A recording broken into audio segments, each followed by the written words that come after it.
Welcome back, ladies and gents, to the West European DPC Division 2 Bonus Tuesday. It's time for the final series to be played out, and then we can say goodbye to the regular season and start looking onwards, because the action doesn't end here, but we have all come together here to watch just one particular series being played out. Do we get some more teams into the mix for the tiebreakers awaiting tomorrow, or are they going to be alone and solemn amongst themselves? My name is T Panda, joining here as your host, and of course joined by an awesome panel. We've got T Govna, we've got OD Pixel, we've got Kezu. Gents, welcome. Are we all excited for the last series to be played out, or what? Kezu?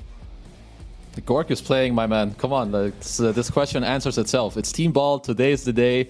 They're going to win. 4-man tiebreaker. T-Governor will say something stupid. Take it away, T-Governor. And then I'm going to say something actually kind of cool, and then Kez will then sound stupid because he thought I'd sound stupid. Take it away, Owen. Yeah.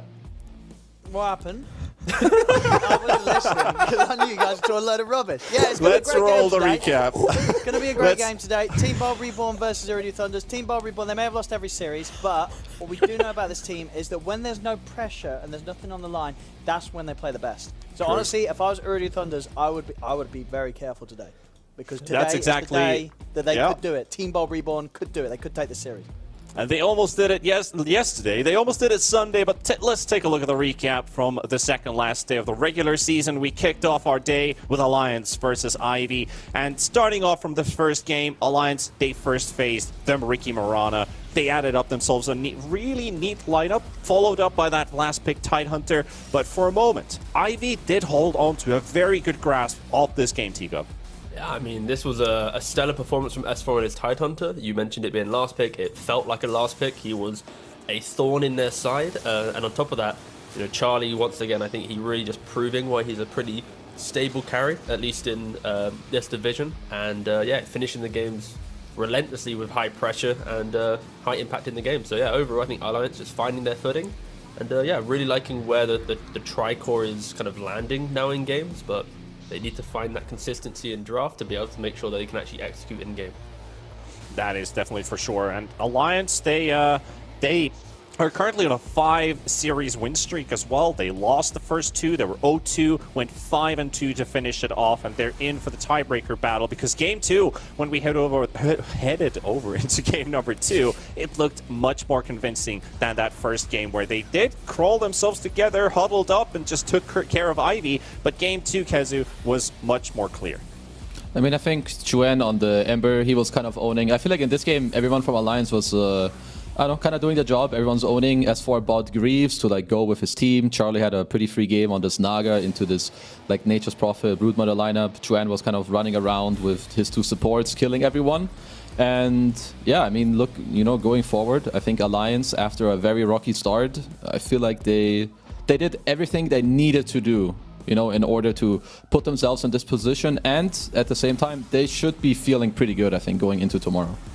Yeah, we also heard that from my English is very rocky today, with Leon Arthur in the winner interview as well. He was talking about how the team had come together in a very short time span and actually improved their chemistry going on from there, which definitely led them into the tiebreaker position they're in right now, and they're in for the fight for Division 1. But the second series played out, OD, we had Dota 2 Hustlers, we had the Water Rune Enjoyers, and it was much more than what we expected at the start of the series. Waterman Enjoyers, they'd been a bit on the rocky side, but they came out with some very flashy drafts against the Hustlers.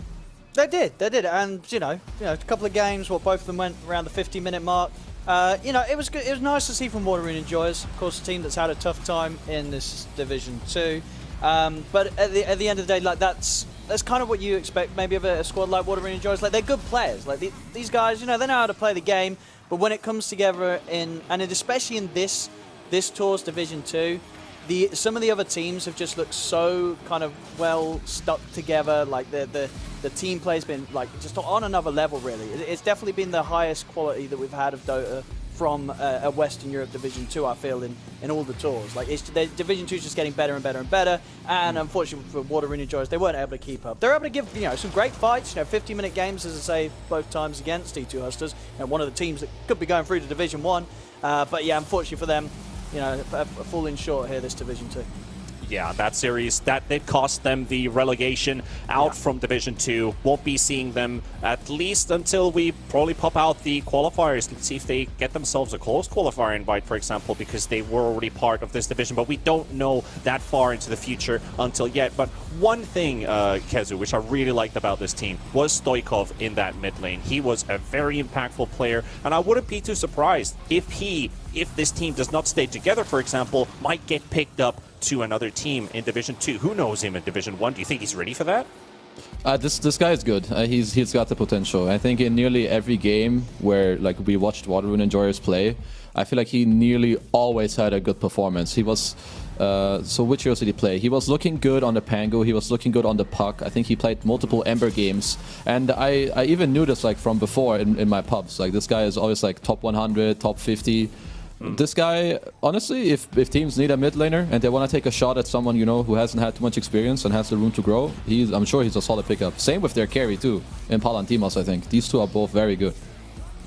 And then the last series of the day, this was a must-win scenario for both of the teams as well. With Manaspa, if they win, they're in for the tiebreaker battle. Team Bold, if they win, today's series would have been completely different from the standing point that they had. But we saw Manaspa go for the carry OD in that first game, T-Gov. Was there anything else that kind of caught your eye during this series? Because game 2, damn, this was a marathon. Yeah, so game 1, Bold, they tried some tri-lane, they lost it within the 10 minutes of that game. It lasted half hour, but yeah, game 2, that was the kind of the hype game. That was where everyone was on the edge of their seats. Bold was like, damn, we can do it. But you already see here with the highlights, 17k up, Nande picked up a refresher, revealed it in the mid fight. He's on a sliver of HP, jumping in and out, just being super annoying. And yeah, you can feel Bold's kind of whole Div 2 hopes and dreams just fading away. Because this is the fight, look at them just running away. But I think this game 2 is exactly what Urudu needs to be afraid of today. It's this super skirmishing, super in-your-face lineup that can take the fight to you, that can press you, but inevitably the better team will always be able to find a way back into it. So these Urudus and Manaspas, D2 Hustlers, they'll do it. But for Bold, like they always have a window to pressure any of these Div 2 teams. They've just not been able to actually cleanly do it in this tour. Well, talking about Team Bold, breaking news. Oh, go on, mate. I've just tuned into the Gorg stream. He's still in a game. Oh, is he? Oh, I'm going to load up the stream now. He's desperately trying to finish, bless him, and I think he's just about to take the ancient. I'll join chat but now. We're waiting for Gorg. He's nearly done. He's nearly done. He's nearly ready to join us. He's getting the win as well. So he's coming off the back of a win for this series. So, you know, Urudu's got to be prepared. He's just won. Well, it's 59 minutes. They're taking tier 4s. He could still lose this game. Actually, oh no, his team's throwing. Oh no, yeah, I'm looking at it. Oh no. But he's playing slow. Don't worry, it's all good. I gotta love the play-by-play coming hitting in a tier during 4, the it's okay. replay analysis here as well. But let's take a quick glimpse at the leaderboards before we head over into that actual series. But I'm watching Gorg. Sorry, we're watching Gorg now. Okay, sorry. okay, sure. Oh I'm no, all by myself. they're backing off. They're not closing God, the game no. up. Oh no. It's 60 minutes as well. It's 12, 7 and 13. The Legion's trying to join them as well. Oh, what's happening? Oh, I've lost my panel. I'm all by myself here. What can I do? But looking at the leaderboards, gents, we see 4 teams with a tied score. And if you look at number 1 and look at number 8, these are the teams playing OT. If they lose that series, means they're tied with Alliance, they're tied with Hustlers, they're tied with Manaspa. And you know what is the counter to an infinite 3-way tiebreaker? It is a 4-way tiebreaker because it's not infinite. That will be closed out because 2 of the teams will end up with an odd and a paired up number. So we have 2 1s, 1 2s, 2 O's and O 2s on the board. Won. Oh, okay, he won. All right. So Sorry. he's going to be making it in time. Nice. Back to you, Panda. So, what do you take on this? I think it will be very unlikely that Bold are to win this series. I think they might even be able to surprise us with a single game win, and I'm here for that. I'm living for that timeline where we get to go to 3 games, but I just think OT has honestly been on another level. The series that they did lose, it was like fair play. You lose to Manaspa 2-1, but I would be very surprised if a Bold after this tour is able to actually win the series. So I think we're going to get a 3-way tiebreaker. We're going to get a spicy series today. It might go 3 games, but yeah, OT should be 95-5 or something like along those lines. Yeah. There's a bit of respect on the side of these esports bet IO odds. 4.11 for Team Bold. It's not 5, it's not 6, it's not 7 or plus 10 or anything. 4, it feels generous. What do you think about that, Kezu? Because we've seen Team Bold stretch out these long games. They can still hold on to the game if they have a good execution and a good plan on their minds, and talked about that run at you type of drafting and execution. They can definitely pull the mat under Ooredoo Thunders. Or what do you think about this? I feel like the odds are respecting Team Bald a little too much, actually. I feel like they could be way worse and it would be more accurate. But, you know, as everyone is already saying, I'm ready for a miracle. I'm ready for Gork. He's warmed up. This is the most warmed up he could be. 1 hour game on Slark. Barely makes it into this lobby without getting a penalty, or maybe they have one. I don't know. But it's good. He's ready. Oh, that's what we're definitely waiting for. In terms of the drafting, because we know that the draft is hopefully soon going to start, considering the situation. OD, is there any particular hero, knowing that Team Bold, they don't actually have a bet on this series? They're definitely out. Do we get something flashy, or is it just a regular day at the office? I mean, I'll keep my fingers crossed for... I'll be down for either some Gorg Pudge, some carry Pudge from Gorg. Okay. I've also enjoyed every now and then he bangs out a mid techies game, so maybe a bit of role switch up. We hard. Do you want to play carry for this last one? I'll take the techies mid. I'll be down for that. Yep. I also quite enjoyed the, you know, if you've lost 5 games in a row, why not Venno jungle, which you did win with. That one is good. Venno jungle from Gorg as well. I'd be down for any of those. Carry Pudge, mid techies, or Venno jungle from Gorg would make me smile. Yeah. True, the small camp getting removed from mid lane did really hurt the Venom jungle though, so I think... No, if you do it on Radiant, I see you do it on that bit where, you know, you got the safe lane camp jungle, on the right? low ground, Yeah. and then the camp... No, not by the mid lane. Yeah, sorry, and that, that side of the map though, yeah. And then you just drawing the 2 of them in, Yep, get a quick okay. Midas. Yep. Well, But I have a question. Okay. Should Yeah. they Venom level it up jungle? even more?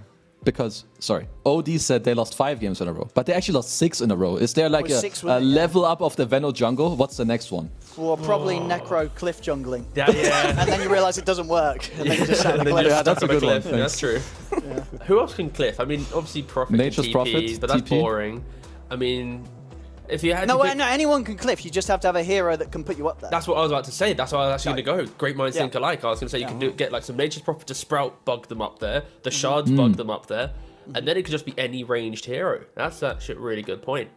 I'm going to throw in a wild question. Any one of you can answer this one, because Team Bold maybe playing a bit more relaxed, and relaxed types of drafts could be expected. But Ooredoo Thunders, they're super serious. They're tryhards. They want to win this one. Yes. How does that offset in terms of reading the draft against a team that has nothing to lose?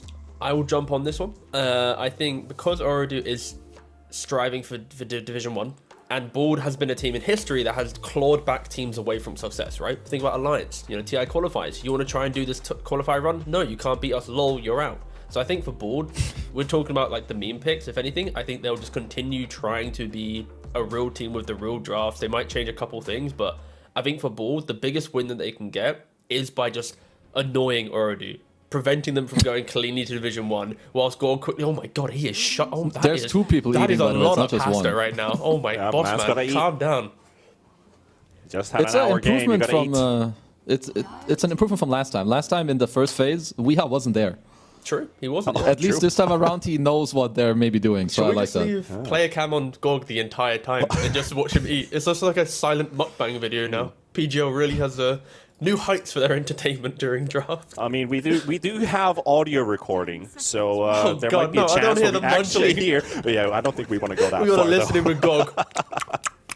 Well, we have draft gone, is my bad. underway, and I just want to mention that Ooredoo Thunder's second pick and Team Bold with Dire side. First pick, Pango coming out, and Brood is in the pool too. No, I don't think you care too much about Brood being the pool if you already picked up Pango. Pango naturally counters it, and I'd be very surprised if Ooredoo did Bloodseeker in the first phase. It just feels kind of wrong, yeah, as you see. So now Bold can respond to this DP Rubik. I think Nature's Prophet is a pretty natural pick here. I don't know how much they play it, and then you can ban Bloodseeker in the second phase, and you have a pretty solid opening, I think. All right, Yes. no counter thoughts to that. Yes. So I got would, really into that idea for a No, second. I would agree. Nature's Prophet is good here. I don't know if you have some specific fives that you like a lot, but anything that will just... I think any solid pick here is either A, you have a hero that pumps out damage into the Pango roll, like some whatever casual snap hoodwink, but I feel like they're not high enough value. We can take any of these placeholders later. So if you want like a banger pick, sure. You can have your Natures, you can have your Drow. It's like the next one, who I do think is a little... It's good against DP, but it's easier to counterpick down the line. So I think it makes your draft slightly more volatile, but it's still a good pick. My fifth here is just Urdu naturally like playing DP into the mid lane and their second pick. So this Drow pick is like, cool, you're countering a Death Prophet, but that Death Prophet most likely now just won't be in the off lane, right? You'll probably pick up some... You can still go Brood if they don't ban it. You can still do some Centaur Rubik lane that would be pretty potent in there. Go Enigma. Like, there's so many options. Oh, actually, Enigma's banned. Sorry, but yeah, I think board need to respect the flexibility of this DP and make sure they pick a counter to the DP in mid lane as well, like a Shadow Fiend or something. You know. Yeah, Waiter hasn't also played the DP in the offlane, so Noob is the only one with DP games up till now. So we can expect it to be going into the mid lane, leaving the one of the supports open, the side lanes open for Urdu Thunders and Team Bold. Already 2 potential cores. I don't think we're going to see a LeBron 5 Pango happening this time in the hands of Bengen. Bengen, who's been actually really good with the Witch Doctor, has been really cool. Of course, the Dream Protector, which was already discussed upon earlier, which is an option. What would they really want to go up with this Drow when you consider the lane? Is it the Clock Drow, kind of like the idea with the Clock and the Lina? Is that something that they directly want to look at against the Rubik DP, or is there a larger variety of 5s that you can look at and just happily pick anything? I'm waiting for a T-Governor, the analyst, to strike. I thought, Owen, maybe this is his time to No, I shine. thought Kazu would... I'm a caster. No. I don't know anything. Sure, fair enough. I'm a host. I'll jump on it. Don't worry, boys. I was just giving you some airtime. It's all chill. It's all chill. I mean, board need to wait and see what's happening with at least one more pick. But I don't mind Clockwork. I also wouldn't mind. It's awkward just because you already have Pango Drow in the first phase. So I think OT might pick Clock, just to chime in real quick. For It's sure, likely. 100%. I feel like Phoenix should be a hero that's respected in this series at least, but Agreed. I'm trying to work out who can actually pick it and it not feel really bad. I mean, I don't mind Orodu still going for it. I think Ball could still slot it in potentially. I think honestly both teams can easily draft it. But already taking some time. I think realistically right now, if you're Orodu, you're thinking about having multiple forms of jump for the Drow, be it from your off lane. You can still actually, to be fair, Urdu could go like Clockwork here, then Primal Beast to close out the phase, and now they don't care about Drow at all. Like they'll crush the lane, they'll crush her throughout the mid game, and they'll have all the aggressive tools to set up for a last pick. But instead, they go for a Disruptor. Right. Very That's strong the hero, first. especially into Pangolier actually. Like when you think about Pango off lane, it's like you want to swash away and play on distance, but some Glimpse level 1 Disruptor can fully disrupt or prevent Pangolier from actually entering the lane correctly. So yeah, I don't mind Disruptor for that matchup. Well, Disruptor Silencer. I was also looking at Order Thunders. I'm just going to throw a wild guess now that we see these heroes on the board. Is there a chance they will die less than 3 times? Because currently they're holding the fewest deaths of a team in a match that was against Hustlers, 3 deaths. That's not going to happen. That's not going to say happen. no. All It's a right. board series. Deaths will occur on all fronts. That's a bold prediction too. Thank you. That's what I'm here for. Let's see what they pair this up with. They're going to have to go for a core pick on the side. Actually, they have a support open. Just double support second phase.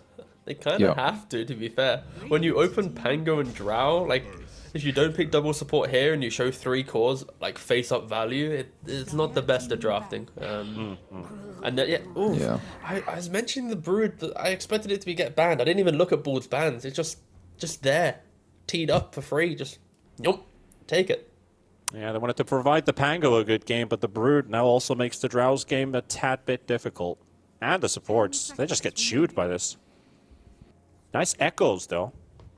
5 seconds remaining. Well, I think that Bald might have a bit of trouble in like this 10 to 15 minute mark. Like I'm a bit afraid. There's a lot about drafting has a lot to do with your volatility of heroes as well. Like Silencer Shaker are not really high damage heroes. They easily get ran over. They share similar weaknesses with Drow. They all hate like being ran at or having random, stuff being thrown at them, whether it be summons or whatever. So this Brood is going to cause a lot of issues because currently, sure, the Pango can go there later, but then if Oridu are smart, they can just come by with a quick disruptor DP, have a static on him. Suddenly, your answer to Brood isn't really there anymore.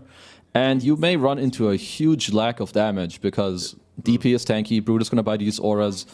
And as I said before, these three heroes of Drow, Silencer, Shaker, they all need... I mean, first of all, the two supports don't really deal damage. Yeah. And Drow needs quite a bit of time to get to those items.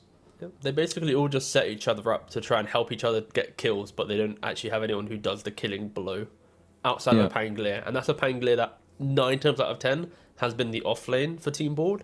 So he's going to have less items, that Diffusal Blade will be slower, maybe not even picked up. So I am pretty worried for Board's ability to, after laning phase, and when I say laning phase, I mean like minute 6. When DP hits 6 and Brood hits 6, that's when the laning phase disappears from Board. I feel like this map is going to be extremely scary. The mid pick for WEU needs to be some real playmaking style hero, but already going into DP, right to make those plays, you will lose your mid tower, which will then also domino affect the rest of the issue. So it's actually quite a hard pick for Board to pick up here. Well, you know what? You know Go what? on, It's mate. a good game for. If you say techies, Owen. No. And you know why they pick some of these heroes to protect them? What about the Meepo? I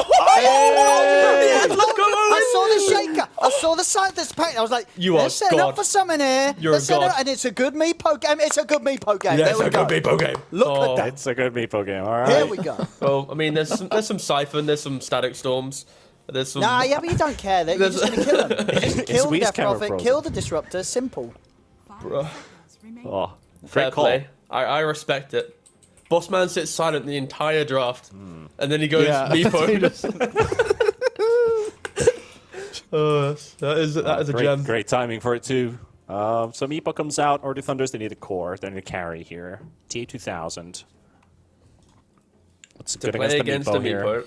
I mean, realistically for Urdu, Team Board still have damage issues early on, and if the map is conceded, this Meepo pick won't feel too good, because once you lose your safe lane and mid lane tower, you then don't have the map, then Drow will overlap the farm with Meepo. So I think for Urdu, they just need a carry that can join the fight, continue applying that map pressure, because buildings will naturally fall the rest of your picks.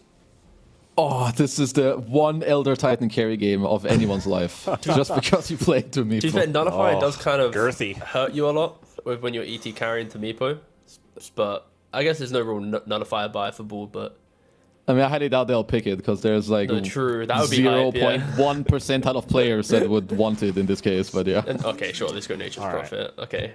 Just All close right, out the map. we're gonna do fair a enough. round. We're gonna start with OD. We follow with Tiga. We go to Kezu. Don't rate the draft against the enemy draft. Just give me a draft rating from 0 to 5 on both teams. Ordu Thunders and Team Bolt. 0 being worst, 5 being best. OD, go ahead. Ordu Thunders.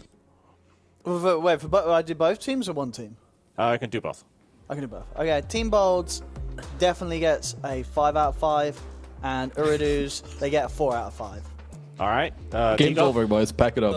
I mean, Meepo makes it 5, the rest of it makes it 2. Urdu, 4.5. All right, Kezu. Damn. Bald 1.78 or OT 4.5. You're almost giving like the odds for this series, but we got a game that we're gonna watch some Meepo action, or is Ordu Thunders just gonna waltz their way through this one? We've got Kezu, we've got OD Pixel. Me and T gonna take a break. So, gents, enjoy this one. Thank you very much, T Panda. Yeah, should be a fun one. The Meepo comes through here from Weeha.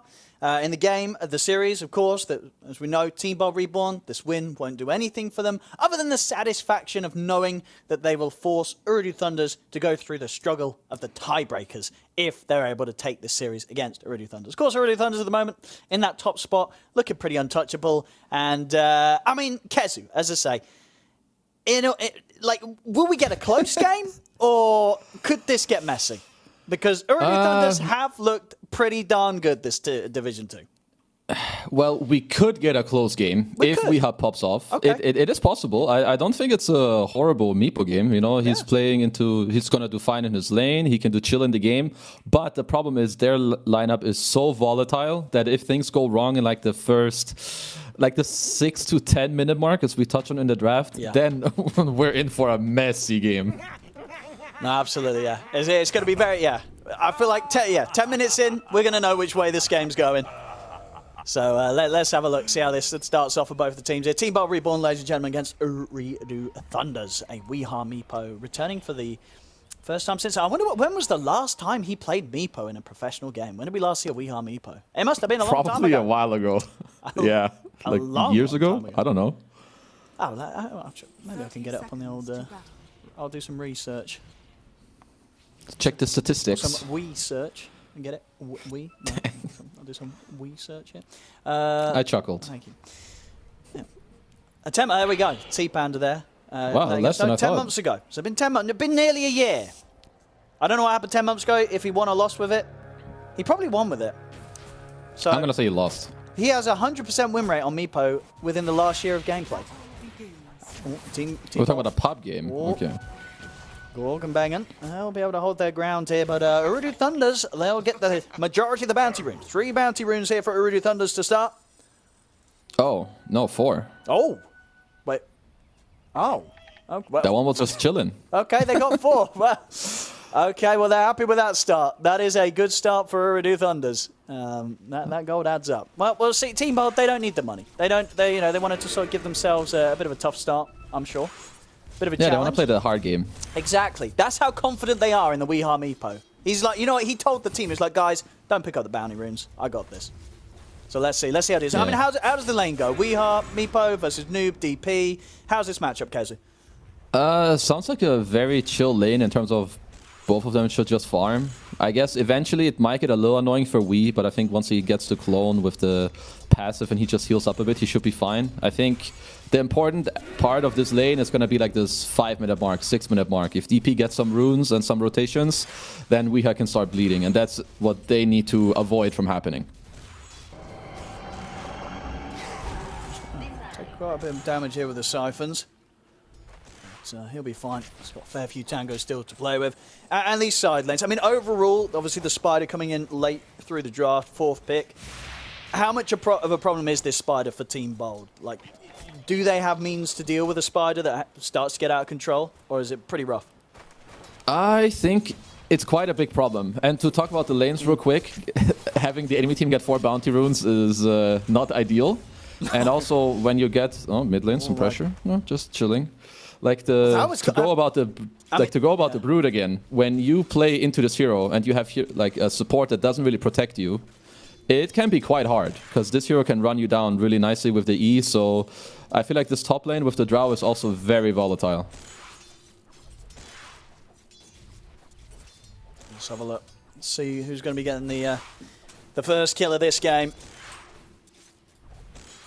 And indeed, we are already low on the regen, but he's making the moves here for the water runes. Yeah. Top Gorg. He's getting body blocked here by Omar with some smooth steps, and that will set it up. First blood there for Ooredoo Thunders as they take down Gorg, getting blocked off on the attempted retreat by Omar. Yeah, that's just a nice play by them, you know, and they're abusing the fact of what we kind of touched on just now. Silencer, I mean, what does Bangin do? He just like looks at them and claps them a bit with his glaives, but they don't really care. So if they're ever out of position and they go on him, Gorg might just have a hard time in this lane.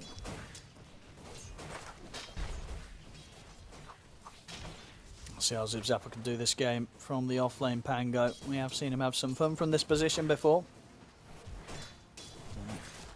So far in the lane, you can see CS across the board looking very good for Ooredoo Thunders. So Bangin and Omar trying to stand their ground against one another. Not going to be a trade that Bangin can stand any longer.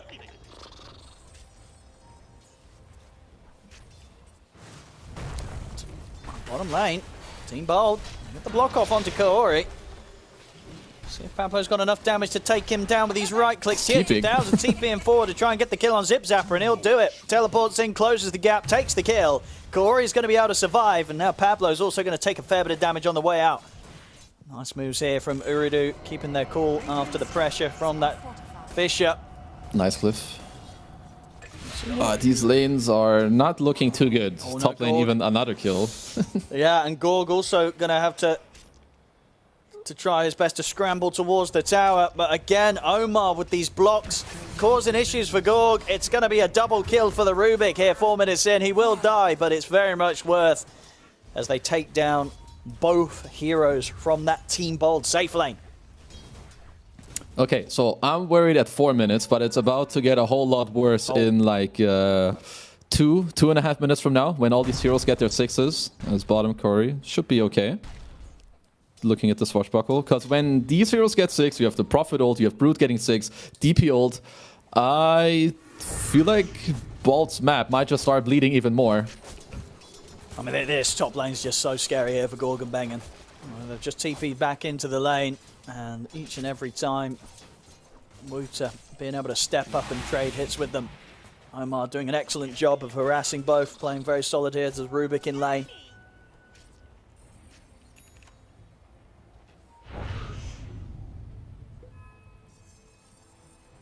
Let's see. I mean, it's a lot of eyes on WEU to see what he's able to do this match as the Meepo. Oh, he's going ATOS on DP. I like this build-up. I've seen this before only against Puck, when DPs play against Puck. But it makes you tankier early on, and it just gives them like even more catch on the map. Like they're already up 2k gold. They know they want to play on like fast tempo and diving. So I really like what Noob is building into here. And the same with their positioning. He gets 6, and they're already 3 mid. Yeah, look at this quick moves. Urudu Thunders playing it cool. Couple of supports to the mid, exorcism up. What are you going to do about this damage being done to your tower? Probably not a whole lot if you're Team Bold. I don't know what they can really do to sort of hold back against this early pressure Kazu mid. Actually, nothing. If they bring heroes here, I think they might just die. You can delay it, but I think the same thing will just happen. Maybe you get to save your tower. It might drop to like 20% when you know you have the Shaker here with the siege. But this might just happen again in 2 minutes from now. Let's have a look. Trying to get the setup with the Fisher. Still pretty low on the levels, so not much of a stun to play with. Tier 1 in the mid, already falling down to about 20% of his HP. A lot of pressure with that first round of the exorcism. Not ideal if you're a Gorg fan at this point, that's for sure. We'll see Omar. Now he's going to be surrounded by the 2 supports, but with Noob around, Omar feeling very strong. Will die here, but they did lose. Actually, both supports had a last right click there, doing enough damage for Noob to take down Pablo as well. So, of course, the trade still ends up going the way of Uridu here, getting further and further ahead, and Noob off to a very, very solid start at the mid. Top net worth at the moment, Noob already 1,000 net worth ahead of WEU's Meepo. Yeah, he's kind of chilling. I feel like not that much is going to happen to him. I'm even struggling to see how they're going to kill him later. They would have to do it with some Rolling Thunder into Global, but even then they need either WEU to be there with all his clones or even Gorg. And right now, Team Bolt are going to have a little bit of breathing space, but I think this 8-minute mark, when the next EXO is up, TA 2000, he has his ult ready plus TP on the Natures, and Brute just got 6. They're going to have a lot of things to address. There's like at least 2 towers that are going to be pressured and maybe even getting collapsed on. So this next 40 seconds for Team Bold is very crucial in terms of how they respond. So big Nature's Wrath coming in bottom. Zip Zapper getting taken down low. Will cut out the Sprout, but the kinetic field will stop his escape. TA 2000 takes him down. Lead this top tier 1, taking heavy bits of damage. Team Bold, they're bringing the numbers to try and get some kills, though. As Omar will fall, Pablo goes down in return. Woots were able to clean him up. He's Run, my friends. Start charging towards Gorg, but the TPs will do it. Gorg managing to get out back to the safety of his fountain, but the tower up top will continue to suffer. Now, as Wooter will manage to finish it off here 8 minutes in. Mid lane next. Oh. We are just able to jump out in time. But indeed, with him having to leave the area, it will mean that there's no further defense for this tier 1. So 2 tier 1's already been taken at the 8-minute or so mark by Uridu Thunders. 5k lead. Dire's top tower is under attack. So if you're Team Bald, I think that at this point you need to... I would probably want to wait for minute 10 to get the tome to my silencer, because if you want to take a fight right now, you legit need global to kind of cheat your way through a quick fight, because otherwise the spells of your enemies are too strong. And for OT, if they don't overplay, their map is very easy to play, needless to say, with a 5k gold lead at 9 minutes.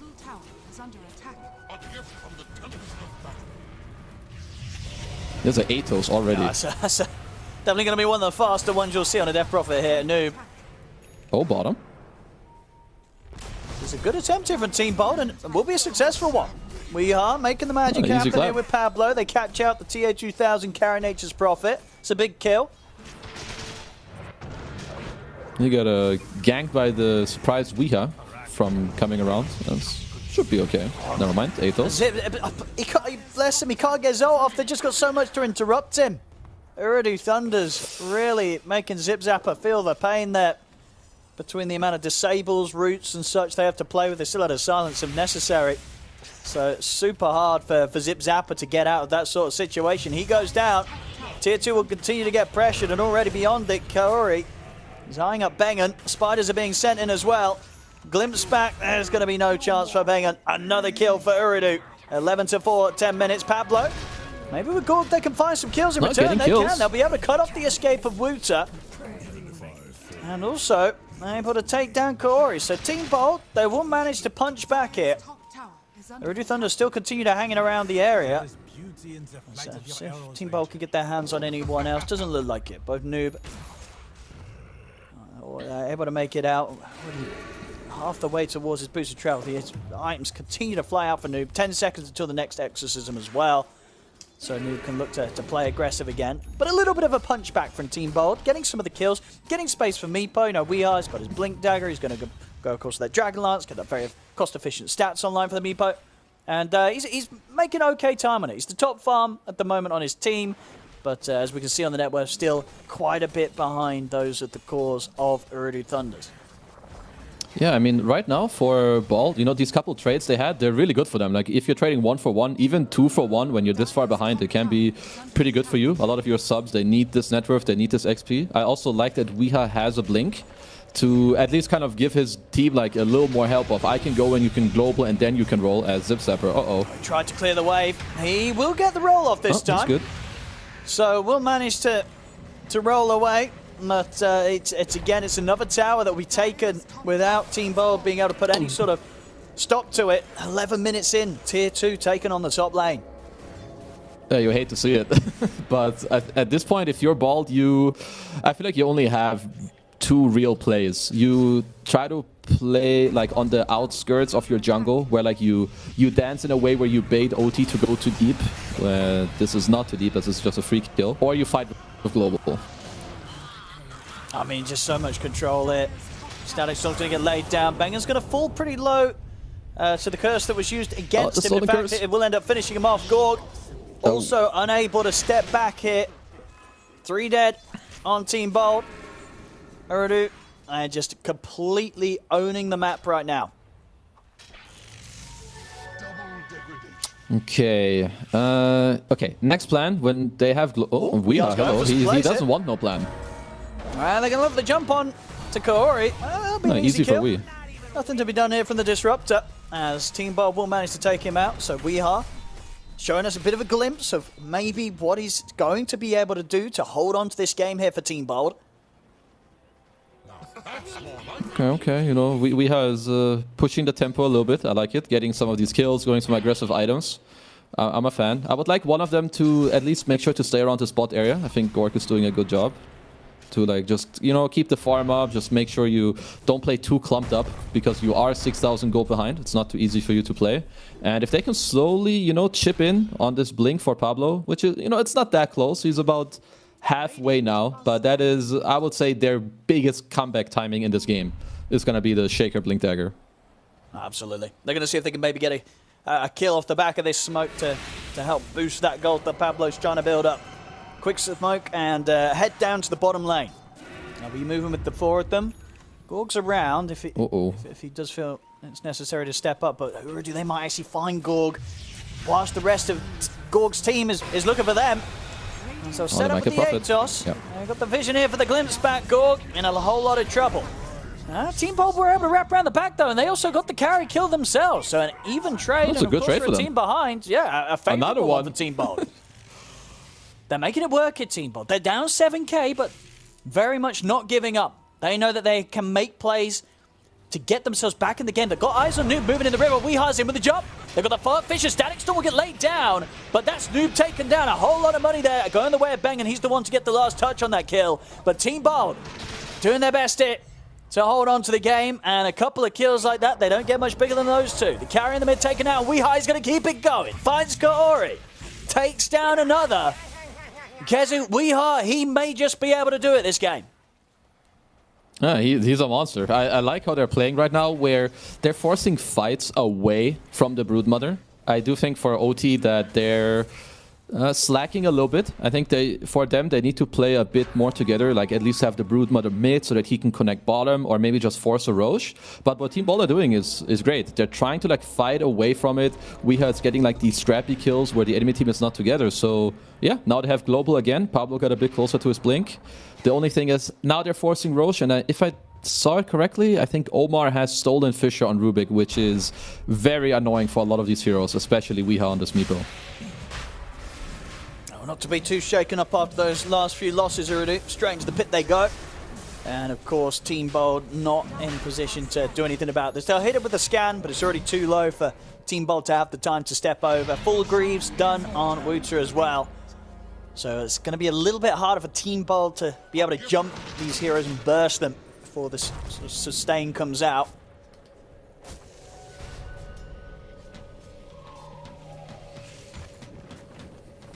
Let's see what we really want to go for next. Dota Plus, they're calling it a 50-50 right now. What? It's bugged? They believe in the I don't buy it. meepo. They believe I'm in the not buying meepo. it. What, just because he counts as 3 heroes right now? Is it a 8v5 or what? 50-50. 50-50 it is, boys. Let's see what Team Bold's next move is going to be. It's 4 minutes whilst there's the Aegis in the hands of TA2000. Make things a little trickier. As Wooter is going to be going for the Pike next. Of course, continue to build up these auras that will make it very difficult for Team Bold to get these kills at the start of any sort of action that they kick off themselves off the back of a smoke movement. Bottom lane, I have TP's coming in, Gorg.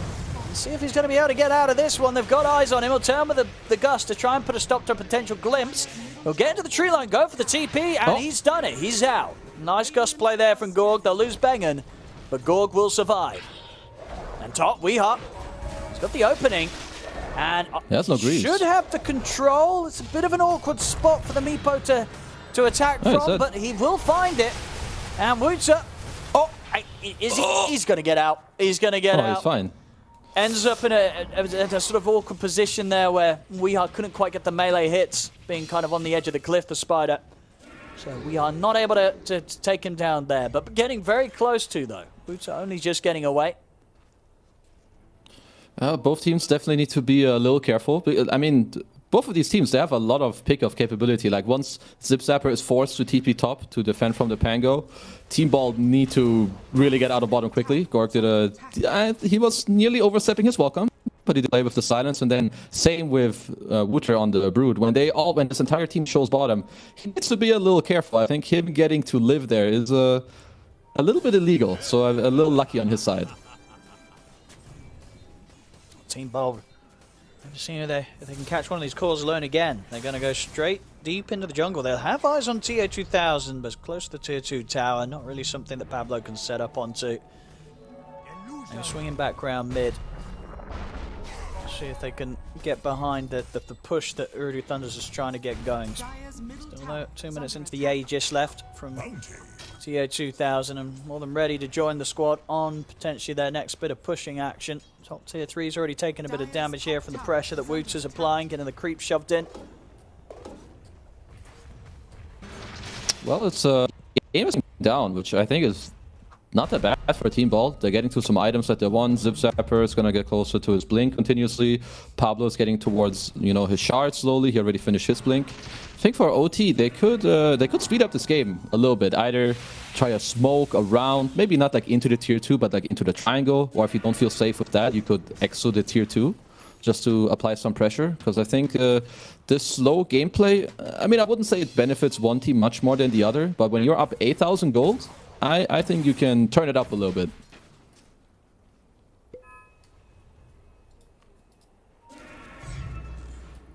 Let's see here. Exorcism's back up, and at the same time, they know that Team Bold's around, ready for a fight. Team Bold starting to make their way down from the high ground. Looking at the opportunity to lead into this. It could be tricky though, Pablo. Oh. It's going to get caught. CA 2000 TPs in aggressively, will manage to help take down Pablo as he tries to TP out himself. Zip Zapper, a few bounces around with the Rolling Thunder, but he's also going to have to back off. Gorg is caught in the Sprout. He'll turn, try and stand his ground with a multi-shot. Gets dragged back here into the clutches of Wooter's Broodmother. It's 2 dead again on Team Pop, maybe even more. The silence hits onto both the 2 of them. Zip Zapper and Bengen in trouble as they'll lose the Pango. Bengen, he will survive. They won't go for any further dives right now, or do. They'll get back to business, look towards the tier 2 in the mid.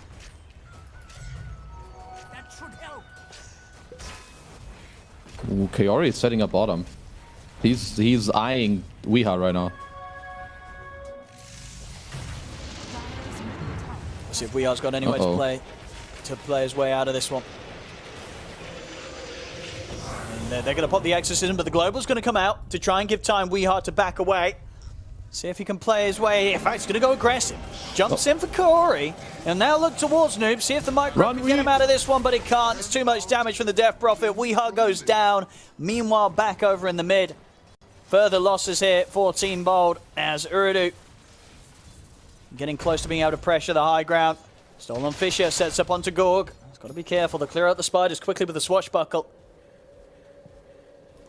Oh, so you're 10k gold behind. I think Bald could still take fights, but they need global and they need to bring the fight. But this Stolen Fish is rubbing me the wrong way. I don't want to be in Weeha's position right now in the game. You're playing against some semi-Earthshaker. He's also going to have shards soon on Rubik, which is going to be even more annoying. He can also save his teammates. So I think continuing in the next couple minutes, Bald needs to keep looking for the plays as they did like 5 minutes ago, where they hope someone on somewhat alone. Perhaps they wait for the Skadi on Wii. He's not too away, which is definitely a big timing. You know what? They're like, nah, screw that. We're not waiting. 5 minutes smoke. They gotta go. They gotta take these risks, take these chances. Let's see who they can catch. They got eyes on Wooter. Do they want to settle for the spider? The fish is going to be off the mark, but Weeha's still able to get in with the jump. Meanwhile, on the back line, Zip Zapper gets taken down. They'll commit with the Echo Slap. Get rid of the spider.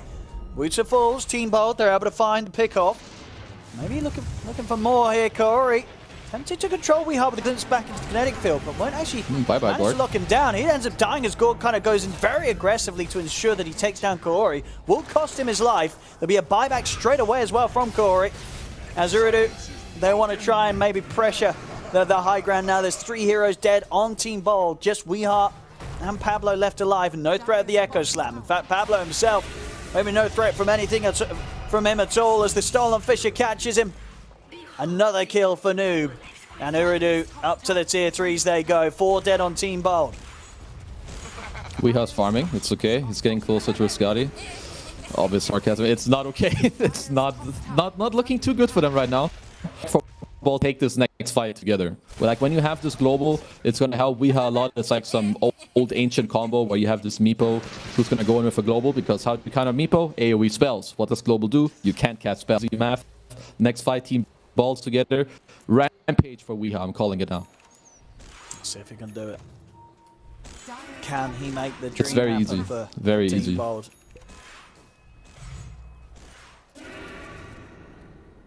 So you were seeing smiles here from Iridu. Noob, I mean, he's in a good place right now. 12, 1 and 4. And very close to finishing off the Shiva's Guard. Let's see what they can find. Let's see if they can catch it. Maybe Noob out. He's the one on his own right now down in the bottom. See if they can catch him. Oh, his courier. He's already heading out. Yeah, he's out. He is right out of there. They do have that deep vision as well, so they did see TA2000 around, but again, they know that with Team Bold off the map as they are, that Team Bold's going for some sort of smoke movement, and that they're respecting that very much here, Urudu, and not going to get caught out by this play. Yeah, it's. I'll say it's not the hardest read, because if we have a look at the map, there's no one showing. No one is farming the bottom wave at the tier 2. No one's farming the mid wave close to the tier 3. No one has shown top time, and even for OT, as long as they there, nothing bad can really happen to them. You're so far ahead. You have good timing. Soshan is up soon as well. Now it's up to them, force a high ground with some quick play. Maybe we force them back. If they do come back, we go Roche after. Either of these two should be their next two big objectives.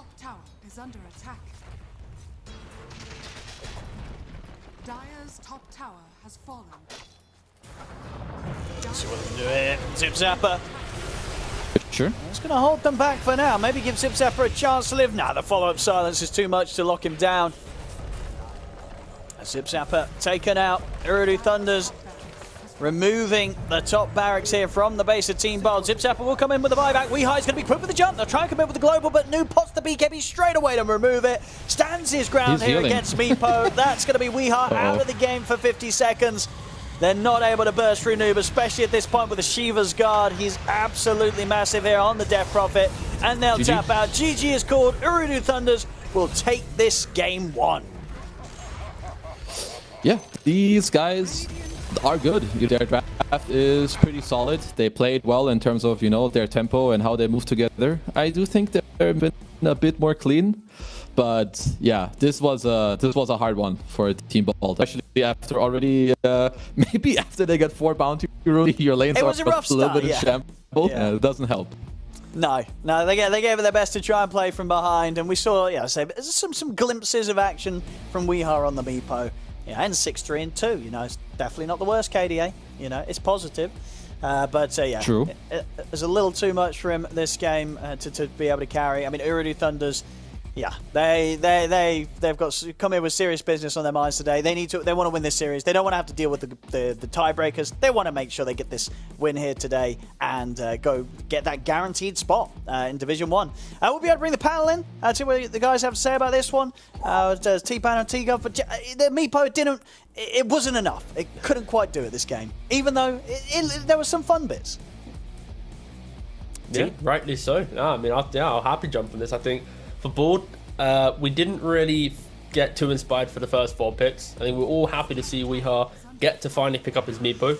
There were a couple moments in the game that he found these like blink initiations, farm off some supports, but realistically, when you look at Urudu's lineup, it is just towers are gonna fall. The map will feel disgusting against Disruptor, just always bringing you back to death. And you saw it was like 11 minutes they had taken out 3 towers, rushing throughout the map. And you see the highlights here. So I really wish Bold thought about Meepo earlier in the season, because I think if they drafted for it a little bit better, maybe when there's not 3 tower sieging heroes against you, I could have honestly seen Bold surprise some teams and take some games earlier in the tour, but they wait until right now to do it.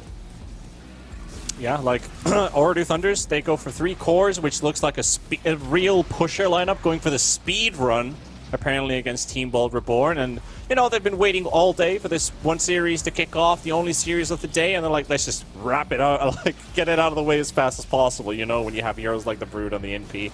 But I feel like when you're looking at the side of the Bolt draft, we went for the first phase Drow, we had the Pango, but both of these heroes just didn't get to have any show in this game.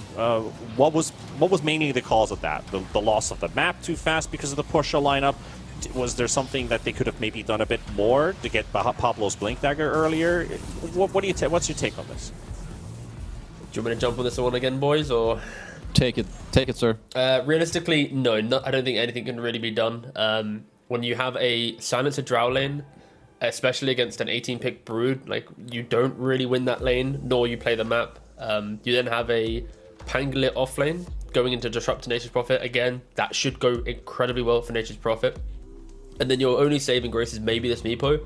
But the issue, again, which I wasn't too excited about when we saw the Meepo, was just Meepo loves playing against heroes that don't take his towers early on, so he can throw one Meepo mid, throw Meepos in jungle, farm. You get some Dragonlance Blink, and then you start dictating the pace at like, let's say 12, 13 minutes. But Dodo's evolved where towers, and at least the current meta is towers fall by minute 7, minute 8 in a good team.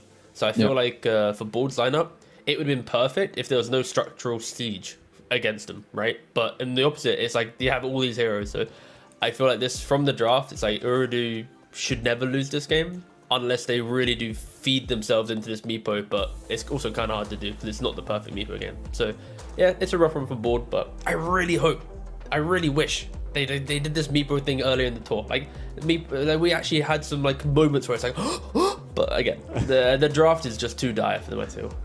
Yeah, not too many gasps to throw in that we were running out of breath, but one player that you got to highlight above the rest. If we're talking about the MVP, I would choose Noob. He's got the highest kill average. He's got the highest damage dealt this game. And yeah, you're good. I think he just had a pristine performance here in terms of what the game turned out to be. So do you have any objections against Noob? No, absolutely not. I'll go Noob. I think he's great. No, I'm joking. Yeah, go to Noob. he did well. He did well in the lane. He did have 4 bounties, so it's a bit cheating, but he did well in the lane. He got level 6. They went middle. They got kills. They got the tower low. I loved the fact that he built Athos. There was like this one right click in the early game where Anchor died. I was like, yeah, he's fine. But it was like some Falcon Blade double crown DP who gets the last hit. Then it helps them like play on this high tempo. And if you just think about Bald's lineup, he already kind of highlighted it. They're at least supposed to lose 2 lanes. The other one is a bit shaky, so at least 2.5 lanes. And then you play that into an up-tempo draft where Disruptor, Nature's Prophet, DP, Brood. I think no matter who the players are on Bald, like even if you put Nisha in this game on the Meepo, I feel like they cannot win. Like we even did a lot, and it just doesn't matter. This game is too hard. And I also only have one final question for you, gents. The Broodmother going through the draft. Was this an alright thing for Team Bald? Was this a mistake from Team Bald? Or was this a giga mistake from Team Bald? The Giga Monka mistake. It was for sure Giga Monka mistake, for sure. I mean, I thought it would get banned in second phase, but they respected their Pango a lot, so they covered the bans there a little bit. I don't know. Yeah, giving away Brood second phase, not the one, so... Yeah, Board game 1 draft, not the best, but then again, they didn't really have their pre-game talk, right? You know, Gorg was in a pub, he was winning some 30 MMR, so they probably didn't have that full 5-man discussion about what they wanted to do. Things got a little bit quick, high pace, and suddenly the draft's like, whatever guys, this one was a rush draft, who cares, you know? So hopefully game 2 will be of a more aligned draft where everyone's on the same page, or at least pushing one clear concept throughout the entire time, rather than it being like a idea on every pick. Well, slowly heading into game number 2. We are going to take a break and also give a bit of a shout out to the sponsor who makes this broadcast also possible. It is esportsbet.io. We have a $100 risk-free bet, which you might as well just give it a try on this series particular, or if you're waiting for the tiebreakers tomorrow, but do act fast if you want to. There is a link below the screen which you can click and get into the Discord and find more information about it. But I can tell you, if you miss that bet, at least you can get your money back and take it on some, say, throat singing lessons, for example. So, heading over to the break and see what happens in game number 2.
Urdu Thunders versus Team Bold Reborn. Game number 2 is slowly starting and getting on your screens as Urdu Thunders lead the series 1-0 and look to take that direct position into Division 1. Just one map win away, gents, and for Team Bold Reborn. Do they water their chances and force them into the tiebreaker? Well, we asked that same question at the start of this series, and right now, there's no other way out. You gotta force a tie and force it into a game number 3. There's no other option here, gents. And we had an extended break, so now Bold, they're gonna have to they've had that reset. You know, they rushed into game 1 after GOG was in a game. Now they had plenty of time to just chill, reset, and normally their game 2s are much better than their game 1. So I really do hope, at least for the people watching, that the second game is a little bit more competitive. Yeah, it has been a repetitive theme in every single series they've played so far, and you could say that's consistency at some specific level. But now, Team Bold Reborn, first pick, they went for double cores. They're going to scrap that idea. They go for the Rubik, and for Urdu Thunders to answer. Well, it's better than before. I also like that they banned out this Brood and DP, like 2 of these tempo heroes. I feel like last game, they didn't even get to play the game. So this time around, take out some of these heroes that just own your map early on, get the Pablo Rubik. Good start. Banging start, if you ask me. Best start Bold could have presented themselves right now. That's all I had. Bangan start. Yes. Yay! Take it away. Oh, there we go, Kezu. You're learning quick, young one. I was waiting if anyone else wanted it, but I'll take the free one. You The free take it. dub. Normally you're a little bit noob about it, but what can Shut I up. say? All right, we got the Tiny. Do we go Undying here to pair it up? Oof, I don't think so. 10 seconds remaining. Dire team The Tiny's, again, it's open, so yep, they got Tiny here. But normally when you pick Tiny and you're flexing it, you also want to pick a support that has some kill threat. So if you are to flex the Tiny to 4, then at least you have some kill potency with the other support. And if you put it mid, then it's like, okay, perfect, this game's chill. It's like, if I sync up with this one hero, then I can play it. So I like the fact that they've gone for Tiny Hoodwink. It feels good, flexibility 5 strong. seconds remaining. And yeah, now Team Bold have to close out the phase. Honestly, this is like Batrider pick, mid lane, couple bans, and this is a very good draft from Bold at least. Or the making I've is a very been good waiting for them to do that. The We Have Bad Rider, but draft. it's Like, never isn't coming. this the game right here? You know, you want to flex I guess Tiny? so. Oh, Last game was the No. Meepo. This game could have been the Bad Rider, but it's not. Radiant team back. it wasn't the Rider. worst picks, You to be call fair. it the Bat Rider, but is Centaur the Bad Rider with the cart? It can be. 9 times out of 10, he is pretty bad. Yes. That cart is... That's a given, yes. It's misunderstood and not fully developed yet, but there will be a scenario where you pick up some range carry that has all this damage and he gets to A-click through the fight. There will be a time, but not right now. Bold, Seconds remaining. Aspirant Yeah. Wolf Driver. yeah, I really wanted No, them Uber back. Driver even. You okay there, mate? I'm alright. Like, Centaur honestly is a fine pick. Like, I think Bat applies more pressure, but Centaur also probably would have been banned out in the second phase. Equally does the same thing. We mentioned after the game 1, like, we want to see Board enter this game and actually be able to survive laning phase. And Centaur Rubik, like, I don't see nearly any lanes that actually prevent this combo from playing. It's one of the best offlane duos in the game right now. 10 seconds remaining. Yes, agreed. I think in terms, like, I like what they're doing from first pick simply because last game I mean, I've said it before, I'll say it again, they didn't really play the game. At some point, like, WeHub was trying to do some cool stuff with some smokes, you know, and that's basically all they could do. So if they've maybe had a talk between the games where it was like, okay guys, we're gonna take out the heroes that allow them to play fast, that own our map, and we're just gonna take heroes from first pick that, you know, are more stable. You know, not some silencer support or some offlane Pango. Yeah. Instead, they go with the Centaur. So in that regard, I think it fits. I do like that. These bans are hype, actually. It's like all objective-based heroes. DP, Brood, Nature Prophet, Leshrac. It's like, Board's like, okay, sure. You're a fun team. You want to play proper Dota and try and go Division 1? Sure, you take our towers, that's cool. But, like, what if you can't take our towers? Then you join the board game, where, like, you have to farm for 30. You have to farm for 40. There's mistakes on the line. So, honestly, I actually kind of like Board's approach here. Of course, this wouldn't work against many teams, but for a team like Board, this is the type of draft that you kind of need when you're going up against, you know, the likes of Urudi. Seconds remaining. What's the last pusher to ban? or do they not go for the full 5 for 5 5? seconds remaining. Like, who else would make sense? Lycan, I feel like you don't really have to care about. Enigma? Enigma, yeah, I was thinking Enigma, yeah. Team ban. Does TA count as a pusher? I mean, buys She buys Deso, sure. Yeah. It goes Roshan quite early, so we can if we want to go cheap, sure, 5 for 5. But no, realistically, 4 heroes are pushing heroes, and at least the TA is a soft pressuring hero. Tinker ban coming out, so no spiciness allowed for Team Bold, and there's the Undying pick Yep. for the Urdu Thunders. Yep, fully unflexes their draft. You now know exactly what's happening. You know, Tiny mid, Hoodwink 4, Undying 5. Doesn't really matter because all these heroes innately play very strong lanes. I still feel that Batrider is very good for 10 board. seconds I wouldn't be opposed to Batrider +1 in this position. Because I just don't see the flexibility of Urudu's opening to be able to survive the Bat pick. Dire team I would tend to agree. I think the... Okay. Chiltriant. Not particularly my favorite when I do see these heroes. I do think the hero is very good, Radiant but team doesn't look super insane to me. We get the bad Finally, man. Governor We've to been God. summoning it for an entire tour, I feel, and We tried for 7 series. it's it 7 worked out. series. It's been a long time. And don't worry, I already know that Owen's concocting up an absolute banger spicy Weehaw prediction. No, well, for the last one. Oh, wait, he's already got the Bat I was Rider. gonna say, Alright, play the he's already bat. got yeah, it, you I'm got the sorry. Gorg prediction. We you got the Gorg, You yeah. get the Gork one. Alright, you start working on the Gorg prediction, Owen, alright? I mean, I think Just so at the moment it's looking like a team pudge. ban. Or maybe Well, not it's now. not quite the Pudge, but Yeah. related to the Pudge, the Slark. I was thinking Primal Beast for a second, but they're leading. They're 3 open. No, for Gorg, for Gorg. Oh, for Yeah. Gawk, yeah. For the Gork. Oh, you know what would be cool for Urudu? If they have laning flexibility, where Noob will play safe lane on Tiny, not to play a carry, but just to farm there, and then you put TA on the mid Slark, because then Batrider can never kill this Slark in mid lane. Slark fully thrives and does all his thing. Some tiny Undying lanes, like cool, chill, you just farm anyways. Undying should cushion that. And yeah, I think that could be a really cool way to survive this Bat pick. I think it's a decent... So I haven't seen this matchup as of... I mean, I'm sure Slark should probably just refarm. Same with Bat. I feel you do lose a little bit of...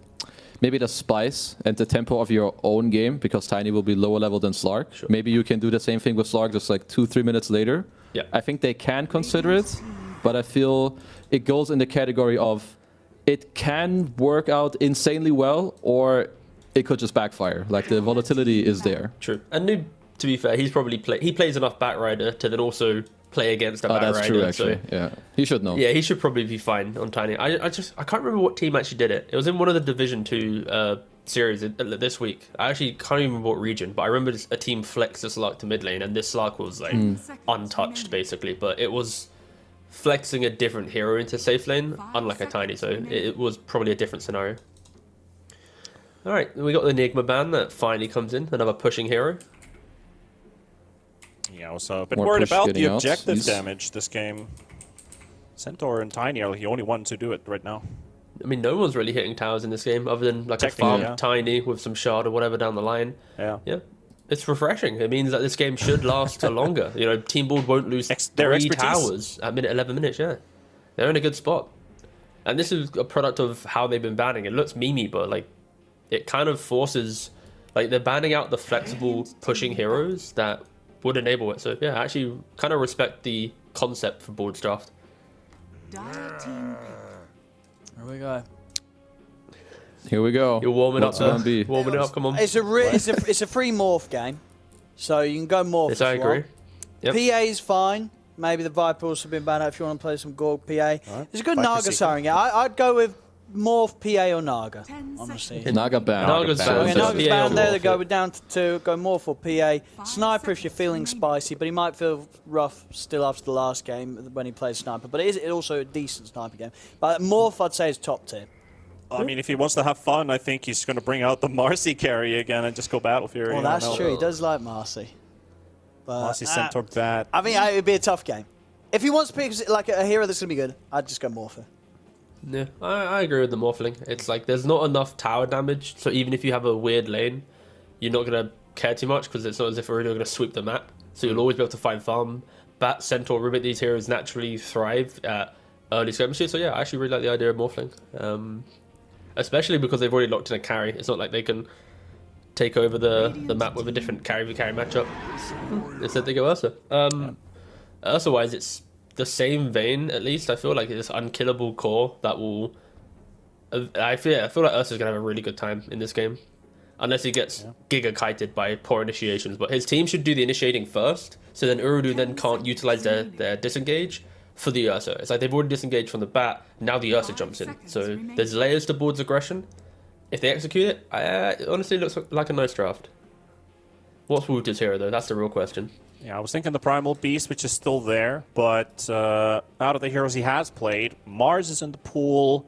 I don't... Mars could work. Like, the Mars-Ursa lane is kind of 50-50, where they say, oh, Ursa counters any melee hero, right? But Mars is actually really good at standing his ground, so I'd like to see Primal or the Mars.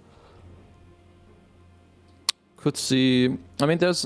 I feel like a melee hero would round out that draft. There's like these routes you can go where you take some quirky range hero just because, like, you want to dumpster this Ursa in the lane, which is something you can do. And it's okay because you do have mid-tiny, but I think there's some other heroes that are melee. Maybe you give him a little bit of laning, but like you get more gameplay from it. Like I mean, I was gonna go with a Tide. Okay. I think it might look strange to people because like, oh, they're picking Tide into Ursa, but that's Tide would do totally fine in this lane. And I think now they have a second layer of team fighting where basically later in the game, once the Slark has a shard, he kills people. They can never really go on Tide, so he's like an anchor in the front, no pun intended. He can always rabbit a great Tide game. So as long as they don't like bleed in the top lane the first 2.5, 3 minutes, I think Pig will look very good in like 12 minutes from now. Yeah. Anchor in the front. What about Team Bolt? Do they have an anchor of their own? Yeah, it's aggression. They've got Centaur Rubik, which is a formidable offlane duo, and then they got the aggression of early game Batrider to then set up the Ursa to play his game. I think we have to really look at this Tide plus Hoodwink lane. I think Hoodwink is the hero that unlocks the Tide to play this game. It is one of the best counter-aggressive. It's like a better version of Lion. You do more damage with your ult, just more setup on the map, and you have defensive capabilities. So I think Hoodwink enables the Tide to play into Ursa. If Tide goes for some Mangoes build, go for Gush level 1, could even pressure the Ursa a little bit. So I think really should be locking into that safe lane. They've not had too much success on board, but they need to get this Ursa through it to be able to actually play this game quite nicely. Well, it's basically now down for Team Bolt to decide. Do they want to stretch it over to a third game?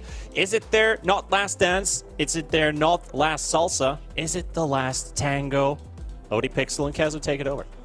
Thank you very much, Team Panda. Yeah, we'll find out here in, well, what could be Team Bolt's last game here in Division 2. And unless somehow, as we've seen them do in other series, they're able to get that second game win, which has happened a few times in this Division 2. Never quite been able to close out a series, but Game 2 has been where magic has happened before. Kezu, this game, I mean, in terms of sort of, you know, comparing to last game's draft and obviously what we ended up seeing from the outcome in that first game, are we getting a closer match here, or are you more worried for Team Bolt here this time around in Game 2? I think we'll probably get a closer match. Okay. I think especially we can be, you know, off to a good start. He can kind of own this game. I'm watching the 9 Mango Undying on my screen. Oh, yeah. Sorry, just got caught off guard. But yeah, I think they're off for a better start. Top lane is volatile. Gore could have a good start. And mid lane, I think Weha should be fine. They're going to farm trade mid, and then if he can have a good timing, he can try to run around and get some kills for his boys. Let's see what he can do on the bat. He's definitely one of the heroes that you can kind of just control the sort of how things pop off after the laning stage. If you have a good time, he should have a decent time. We'll see how well he's able to play the matchup against Noob on the Tiny. Of course, Noob's been looking very, very solid throughout the whole Div 2. Not an easy mid laner to lane against, but maybe as the bat against the Tiny, Weha will have that bit of an edge. Yeah, should be fine. I think generally just a pretty farm tradey lane, unless perhaps one of the supports come by. I think it's more like the minute 5 to 6 is the more important part, like later where it can really crumble for one or the other. And in terms of the side lane setups, any concerns on Anybody that's going to particularly struggle in this laning stage? I would say both side lanes are fairly vile, but I mean they're like slightly aggressive, but kills should only happen if one team plays too aggressive, I think. So the Undying's gonna cover the slide to be fine, but that the Centaur has Rubik with him. They even have a potential to win this lane. And then top lane, I think, is all about how they really utilize the Gush together with the Dwink in terms of the spells there. So we have a little bit of pause, but I would say all of the core should be happy in this game. Okay. In terms of stage. Yeah, I guess, yeah.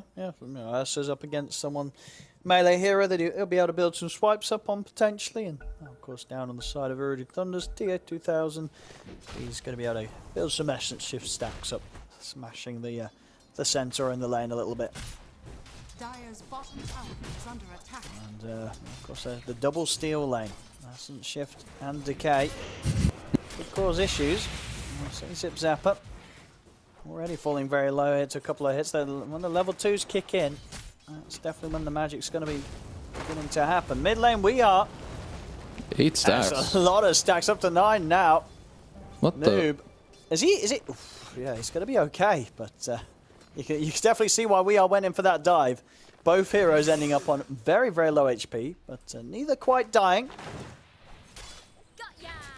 Usually these trades are not good for Bad Rider. Like when you go for this dive, you're hoping and you're kind of trading your life at the same time, because now he was like 30 gold away from Bottle, and he's just kind of getting zoned from all these CS. Like look at the denies. There's actually 8 denies on Tiny. Yeah. That is pretty good stuff here from Noob. 6 and 8 against the 3 and 1 so far. Noob. A fantastic start. Once again, as I say, we've seen this from him multiple times. And pretty much the majority of the games that Urdu's played. He's very solid mid-player Noob. Yeah, he is kind of owning. As something that's sticking out to me is the bottom lane. That is that's a disaster. If we have a quick look at the CS of the Slark and the CS? Centaur. Yeah, what's CS? Just the one, unfortunately, top lane. Gorg. He'll be the first one to go down this game. Omar able to take him out. He caused issues, I believe, setting up for the first blood against Gorg in game 1. He's done it again here in game 2. And indeed, yes, Zip Zapper just not able to get anything out of this bottom lane. Urdu Thunder's having it completely under control. Free farm Slark. Well, obviously, Undying is good in this lane, but he doesn't do that to this lane, or he shouldn't. So OT are either outplaying them a lot, or Team Ball definitely making some mistakes. So it's Pablo. Bye. I mean, how do you slow this Slark down now? I mean, you know, he's had this sort of a lane, TA2000, like, and the fact that the Undying is kind of doing this to you already. You click on his inventory, still got many mangoes to use against you. This is a terrifying place for Team Bold to keep heroes. Now, Pablo and Zip Zapper, they must be feeling completely helpless down here now. Like, well, what do they do to fix this sort of situation? It feels like it's already too far out of control. Yeah, honestly, you just play Centaur as many levels as possible. Maybe pull a wave, make sure that he gets some help. This can feel good for WEU. He's playing this tempo hero on bat, and you are gonna. It's not gonna be the easiest to kill a Slark, especially if he has this early game. No, absolutely not. TA2000 is going to get some very fast item timings this game. Zuridu. Top playing, Omar. Oh, sticks. He's into the trees. Gorg needs one more attack. Oh, the Gush slow though. Oh, 1 second. Oh my goodness, Omar. He's still alive. Bengen, can Bengen find him? He can. So Bengen will at least be able to bring him down. But that is Gorg knocked out of the top lane once again.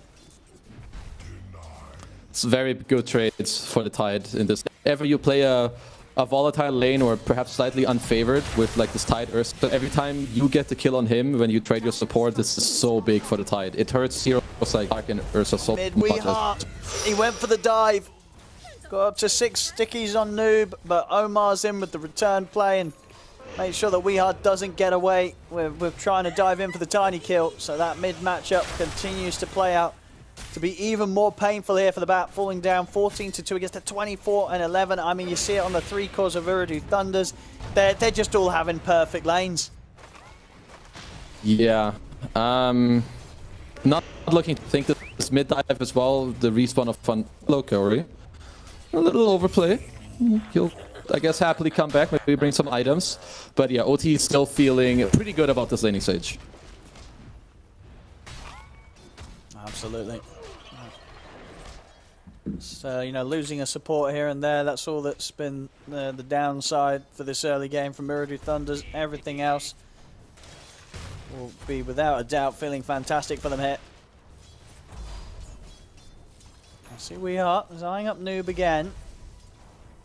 And still, Omar is kind of hovering around the river, ready to help out if necessary.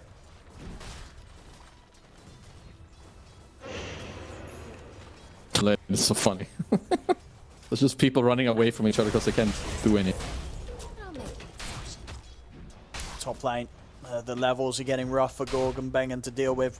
It's at level 5. I'm on level 4. Very, very strong with the harass now. Bottom lane, Pablo managed to save himself with the telekinesis. But absolutely dancing with danger anytime they get close to Tier 2000 Slark.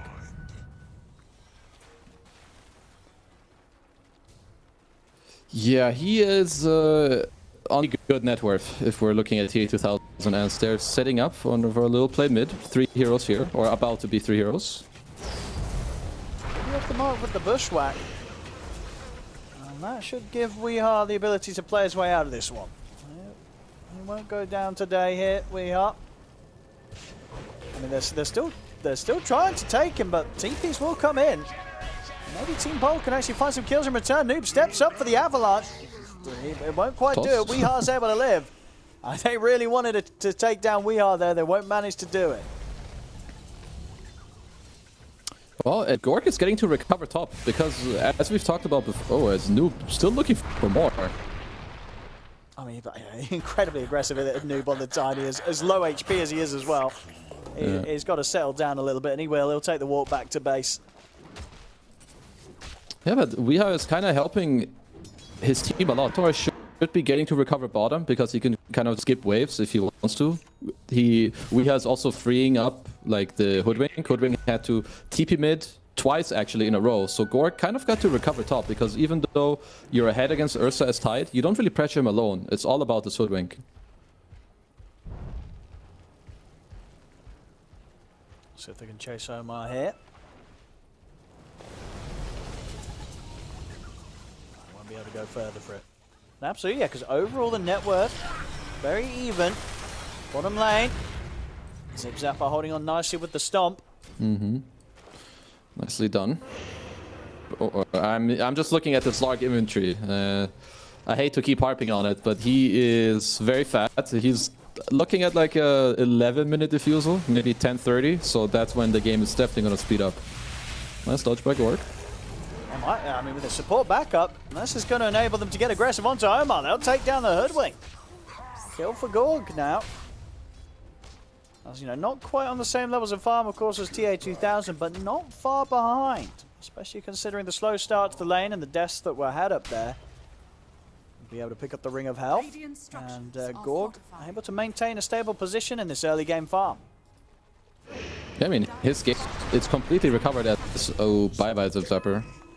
The K with Tiny, I mean, Undying isn't the most damaged support, but when you lower their HP, you have a Tiny combo, it definitely helps out a lot in this early game.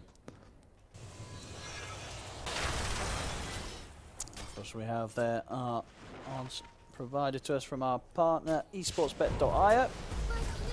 Very much feeling that Uridu Thunders are going to have this game. They may, but at the moment, 5 for 3. Definitely a more solid first 9 minutes, at least overall in terms of what Team Bold's got out of the map in comparison to the beginning of Game 1.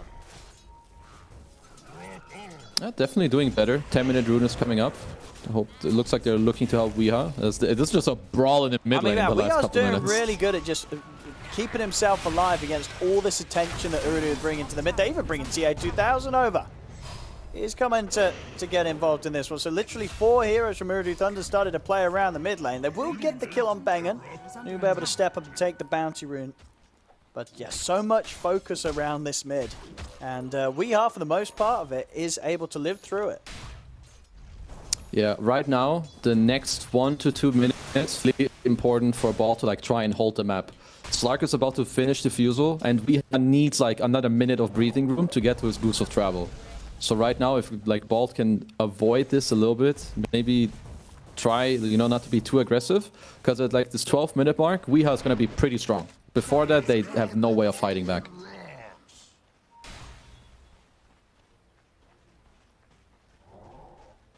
Doing a good job of avoiding these moves from Uridu. Still though, this tower pressure will start to come in. Dire's top tower is under attack. See where WEU goes with the box, but there's the defusal pickups. An 11-minute defusal on TA2000 this game. One of the fastest, you'll see without a doubt, on a Slark. Radiant's bottom tower. Yeah, look where he is even. He's in the air right now. Like he's trying to steal some farm or even wrap around on his mid lane if the fight prolongs. Oh, mid. Get the toss back on WEU, but he's already out and away with the Firefly. Almost going to attempt to chase him. Has got the control with the bushwhack, and WEU's going to go in aggressive. Using the Stampede to get in there, he'll be able to take down Omar with him. Look who's here. So able to make the best out of a bad situation there, but overall, Uridu, TA2000 swings across. And with him, with the help of Noob, they will still manage to take down Pablo. But still a 2 for 2. Sure, Team Bold lose their mid, but they keep managing to find something in response to the moves that Uridu Thunders are forcing against them. Yeah, like their responses so far. Not already bottom. Noob is here. But yeah, indeed, the Slark definitely feels like it's going to be a bit of a problem. TA2000. This game, it's definitely playing out to be a bit of a dream Slark game. You know, already this sort of a beginning, and tough to sort of envision what combination of spells Team Bold's going to be able to throw at this hero to make his life hard. Radiant are scanning. See around the mid, Noob. The combo, ready with that blink reveal, catches WEU. Stun there, be able to get the burst to take him down. Bengen not able to offer up any resources to help save him here. See them dive forward, look towards Bengen as well. Noob's going to have blink back up again, and there it is. Jumps in with a combo. They get the follow-up pushback control. TA2000, he's even thinking about diving tier 2s there. We'll hold back on that one. Only 13 minutes in, and already Uridu Thunder's just jumping at the throats of Team Boulder down the mid lane. Hello, Owen. I had to jump in, mate, because Kezu, he just started crying. He just saw Team Bald lose in this early game, and the boy just couldn't hold back his tears for his streamer. So yeah, I had to tag in real quick. So what's going on here, T? I mean, it's not a great start, but it's not a bad start from Team Bold, right? Down 2k gold. Gorg's getting space to farm up top. You know, what's the sort of the prospects looking like for Team Bold here in terms of kind of turning this one around against a very scary looking Slark? Yeah, I mean, normally when Slarks have this good of a game, there'll be one opportunity where he overplays his hand. Unfortunately, is getting jumped on a lot in this early to mid game. Is he actually going to go down this time? There he is. I mean, look at the back lines. TA2000's wrapping around the back of the fight. They still get the 2 kills, though, Team Bold. See if they can do anything about TA2000. Nice ravage from the edge of the fight there. Will set up for the bushwhack to allow TA2000 to continue to claim more lives out of this fight. Gorg's turned up, but everybody else is already dead. He's going to try and find TA2000, but he's not going to get him. I mean, Gorg, he wanted to help out with the team, but unfortunately the team, there was no team left to help, T. I mean, I would have already given MVP in this game, and it might not be who you think it is, all right? It has to be Omar. Like, this guy's hoodwink has been incredible so far in this game. When I was watching before, I jumped in. Every single tree placement into bushwhack, has set up for so many kills. He's really just basically dual lane mid to some degree to pressure this Batrider. And it's just been a treat to watch this Hoodwink just break this map and prevent Board from playing. And you asked about Board and how they want to play it out. It's pretty much Gorg needs to ignore his team, farm up a Storm, and then hope that he's able to just surprise them at some point later in the game. Because right now, it's a scary mid game. We haven't really seen WEU enter the game because he has just been, ran at for so long. TA2000, this Slark, 11 How are we going to stop him? He's already about halfway onto the Ags after the Defusal and the Echo Saber. He's got it all. He really does. My goodness, he's actually able to TP out there. Noob wasn't quite able to find him. So he'll get to live. Immediately pops a smoke to quickly get out of the base and see if he can find some sort of setup. Some sort of action maybe on the top half of the map. Battle Fury's now done for Gorg. Kayori! I just saw. What's he got? He's going for a meteor hammer. Oh, here we go. Gorg, he's been found. TA2000 steps into the triangle, will manage to take him out. Omar with the snipe. So Pablo, he'll live. 20-7. Things Dire's top tower is from kind of looking like Team Bomb might have a chance. They've sped up pretty rapidly in the last few moments. Here for Urudu Thunders, and WEU will try. Take down Corey, you hate but to see Noob and it. Omar will be able to put a stop to it. They'll make sure that WEU dies for his efforts. Dire's top That perseverance really kicking in there for Kayori Kappa. All right, they're gonna get Omar. That's a good, decent pick off, to be fair. No, yeah, I feel this is the thing with WEU on board at least. He's a super aggressive player, but he often still tries to be aggressive when the game doesn't call for it. But Noob straight in. They've got the Ravage as well, but Gorg has managed to get a fair few swipes stacked up onto Noob, but here's TA2000 swinging in from the side. Gorg, he'll get taken down, and this Slark's going to have an easy cleanup on this one. Team Pod, they've got to run. Pounds 4 from TA2000. They take down Zip Zapper. Bengen's going to go for the TP out. There's nothing to stop it, so he'll manage to escape, but still, 2 further cores dead. More glory here for the Slark. Aghanim's Defusal, Echo Saber done at 17 minutes. I think And that's... the hammer. Kayori's going there we meteor go. hammer into Desolator. Oh, Kayori no. just doesn't give a shit. I'll say it how it is. I mean, he's got the smile as well going. He's having a great time. Don't try this in your pubs. Don't ladies try and this in your gentlemen. pubs. Don't. Even Not if at you're all. 23-8, don't try it. This is a professional and this is controlled circumstances. To be fair though, after Undying unlocked this laning phase, Yeah. dude, look at that grin. That is a He is sinister loving grin. it. That is scary. This man, I mean, right, the thing is, Urudu Thunders right now have got to be pretty pumped up because if they win this game, they're going to Div 1 team. It's yeah, that's guaranteed. true. I mean, Div 1's in their sights, and if anything, this is just proof that POS 5s aren't needed in the game of Dota. We probably could go to a 4v4. He's just buying anything he wants and still winning the game. See Gorg, getting some action here. Oh, but then in comes the Slark. How do they stop Slark him? with a DD, and then any sort of hope of Team Bold getting something good out of that trade just falls out the window. And in fact, they'll call it GG is called. Oh, already? Fair enough. Fair play. They don't want to give Kayori this Desolator statistic on Undying. They tap out, but I don't think many people came into the series expecting Team Bald to really be able to take this series. I think, unfortunately, we weren't able to see them spice up the series either way, because it already was just so damn clean and aggressive. But that aside, congratulations to Urudu Thunders for being the first team to qualify. I think a lot of people coming in, they saw them as an open qualifier team. They were pretty scary then, but then how quickly they just set themselves as a real team and a team that honestly could contend. I feel Yeah. Go on, sorry. Yeah, I mean, they're just a real contender. Equal or better than like the Into the Breach that went up the last time around. So I really hope that these guys can find their rhythm and not just bounce back down again. I think they do have it in them to stay there at least. No, absolutely, without a doubt. You know, we've seen teams go up from Div 2 to Div 1, and I think this is, if not one of the best teams that we've had go through Div 2, and because they came straight into Div 2, close qualifiers.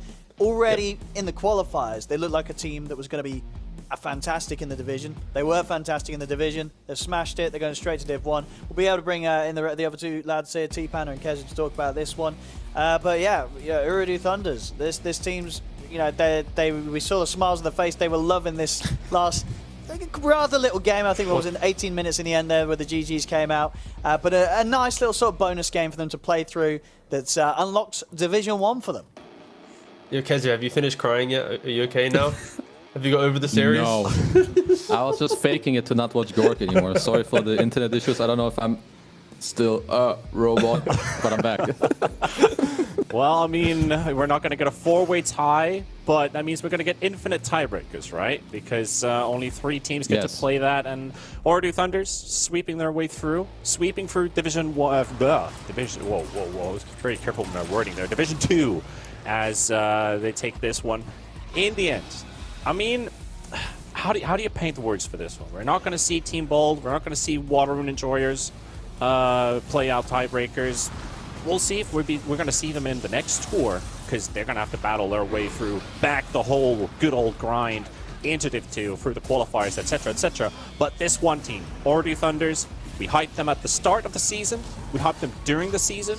And I don't think that hype has disappeared anywhere, gents. I think we can all agree that this team is by far the most consistent in terms of victory.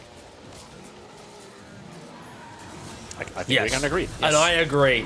No, honestly, at this point of the tour, it really is like Ooredoo have been spectacular. I think the one thing that you can take from them is the series that they lost was to Manaspa, which is a hyper-aggressive team that breaks down the map quite quickly and stays in your face. So maybe that is something that Division 1 teams will look at when they do make their entry to the division. That pressure isn't Ooredoo's best friend, potentially. But the fact that they were able to be a 6-1 team, we haven't had that level of dominance in this time around. Division 2 is more competitive. We have, 3, maybe even 4 teams, or 5 that could have been Div 1 contenders. So yeah, overall, an incredible tour for Western Europe. You love to see it. The DPC's working out, but yeah, Ooredoo just that one series above the rest of them to lock themselves in.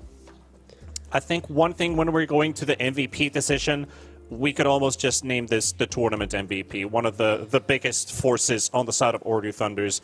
It has to be TA2000. Like, pristine performance in terms of the carry players that we have in the division. The numbers he keeps racking up from day to day to series. And again, like, he is always there when the team needs him to carry the game in the end. This is the guy you call for. Come on, guys, please, someone else say something. He is very good. I love his gameplay. Thumbs up for me. Kez is trying to be quiet because his mic's a robot. Owen just doesn't want to talk because it's like, let the lads talk. I don't want to say everything. Yeah, Panda, Owen, take it away. Back to you, Panda. What do you think about TA2000 during the course of this tournament? Not just this series, but as a whole. Just talk to us about this guy.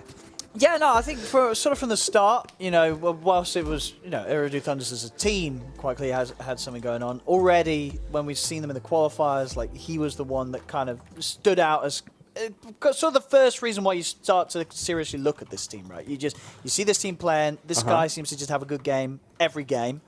And then, then obviously after we came to learn them throughout the playing of the Division 2, then we're like, okay, the whole team is really, really good. But he's sort of the first thing that drew our attention to the team, or at least my attention to the team. And yeah, he's just, he turns up and he gets the job done. It's just solid performance. And very rarely is his game sort of shaken up to a point where you feel like he's struggling or doesn't really know what needs to be done to get the game back on track. If the rest of his team sort of are having a bit of a rough opening. And I'm just very excited to see him get to match up against some of the big name carriers in Division 1. You know what? I heard word. We're going to see him and apparently the whole team. We've got a winner interview and we've got Noob on the line, but I don't think it's only just Noob. I think we've got the whole bunch right behind it. Congratulations. Hello. Thank you. Division 1 awaits. You guys have done it. You don't have to play tiebreakers tomorrow. You are through. How does it feel? Div 1 is awaiting Ooredoo Thunders. It feels pretty good. It's now we start the real practice. The hurdle begins. T-Gov, you want to go first? No, I just want to say one quick thing. Yo, Noob, can you say hi to Ixon for me, please? Could you just turn around and say hi? Ixon, say T says hi. T says hi. He misses you. Yeah, I do miss him. Man, All right, no. Do you have any other questions, Panda? I'll think of a question now. I just want to say hi for a second. honestly, I want to talk about the journey you guys have done. You went from the qualifiers, went into Division 2. I think there was a lot of expectation from some people, but I think at the course of this tournament, you started picking up more and more of this traction from the people watching you guys play and finish it so cleanly from day to day. We can kind of maybe scrap the series with Banaspa because, you probably learned the lesson from there, but it did not stop you guys. What was the biggest thing, the biggest momentum driver that you guys have had from start to finish?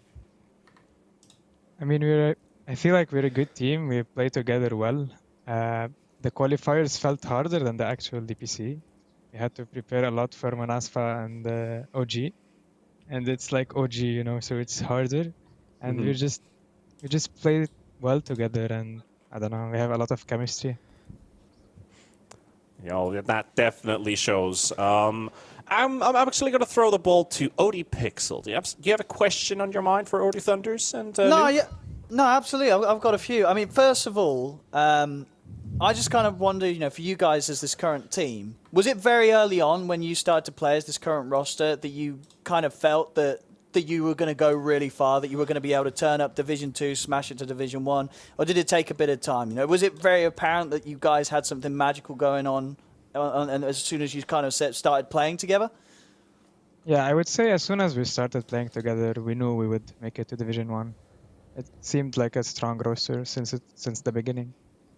No, absolutely, and it definitely showed. And then in terms of going up to Division 1, I mean, of course, I know you can't really talk about scrims and things, but I just wondered, in terms of like interactions with the teams that are in Division 1, do you feel you're going to get up there and you're going to be easily able to sort of match, sort of the level of these giants, or do you expect it's going to be a challenge? Like, how confident do you feel going up to Div 1?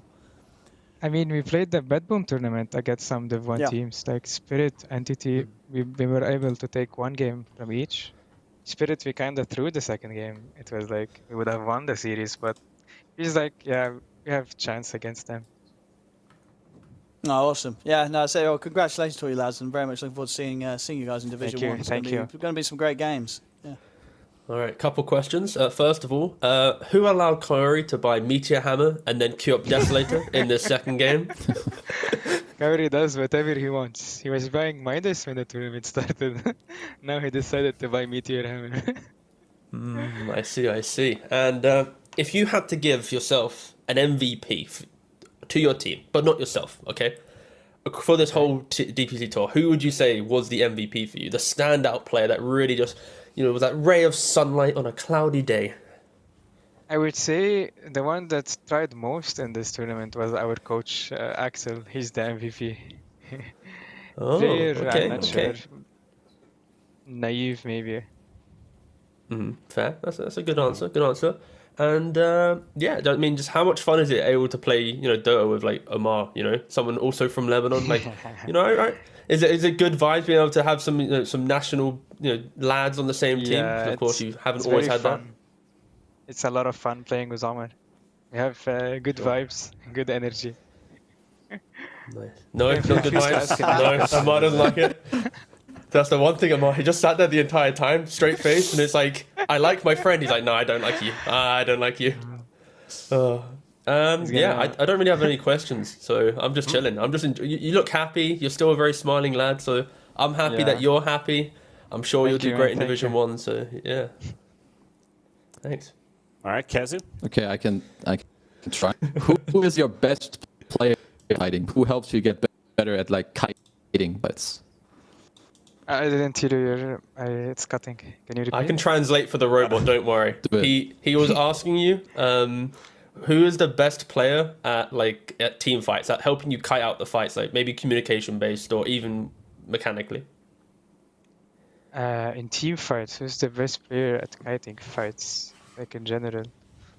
I would say Kaori has the best idea about team fights. Like, he talks more in general. So probably him, yes. Yeah. You have any other questions, Robot? No, Robot doesn't have any other questions.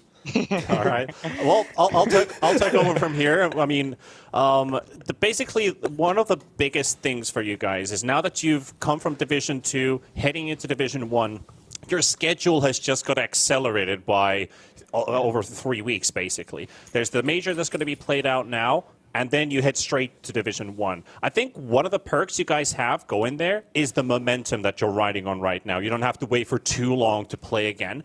How was the wait time when you were watching Division 1 played out and then you get to play Division 2? Because I feel like that's more of a time where you still have time to plan out and stuff, but does it feel like you have to wait for too long? I mean, the schedule has been narrowed down from last year, but how did you guys take that downtime? It's not too long. Like we chilled a bit, then we went to boot camp and we was like practicing a lot. So it's not. I wouldn't say it's like down. It's bad. It's just it's random. Like it's not bad. It's just like more practice, I would say. All right, all right. And you would probably then say it is a good thing you get to play Division 1 now that you got to play much sooner instead of waiting for Division 2 to play out again. Or how do you take that time? Yeah, I think it's good. Yeah, like we'll get a small break now, and we're almost ready to play again because we're ready right now. So we'll be ready very fast for Division 1. And one final question. How do you celebrate going into Division 1? Is there something specific that you guys have in mind now that the games are played out? We don't have anything specific. We're actually flying back home in a few hours. So that's how we celebrate. So confident, didn't even expect the tiebreakers. Just, you know what? You weren't going to lose the board. Let's book our flights home. We see how it is, Noof. Yeah. We see how it is. We have to go to the airport in a few hours. Okay. All right. Safe travels. Safe travels. Safe travels as well. Thank you, one guys. thing, Thank you.